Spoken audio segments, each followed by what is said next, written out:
तुम्ही अंडा करी तर खूप खाल्ली असेल, पण तुम्ही अफगाणी अंडा करी खाल्लेली आहे का? सो गाईज, आज मी करणार आहे अफगाणी अंडा करी. तो मिनी ब्लॉगमध्ये तुमचं खूप खूप स्वागत आहे. मी इथे घेतलेले आहे 4 कांदे, 2 मिरची. याला ताव्यावरती अर्ध कच्चं ठेवून असं भाजायचं आहे.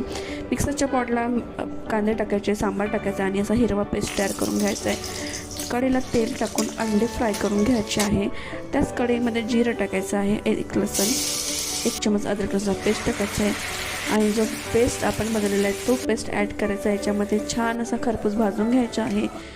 1 चमच हळद, 1 चमच लाल तिखट टाकायचं आहे, 2 चमच धने पावडर टाकायचं आहे इथे आणि 1 चमच गरम मसाला टाकायचा आहे. 1 ते 2 मिनटं छान परतून घ्यायचं. तुम्ही बघू शकता मसाल्याचा कलर वेगळा झालेला आहे. याच्यामध्ये टाकायचं आहे 1 ग्लास पाणी आणि 5 मिनटं शिजू द्यायचे आणि त्याच्यानंतर अंडे ॲड करायचे आहेत. तुम्ही पाहू शकता इथे अंडा करी मस्त गरमागरम रेडी आहे. तुम्ही सुद्धा नक्कीच ट्राय करून बघा. व्हिडिओ आवडल्यास लाईक करा.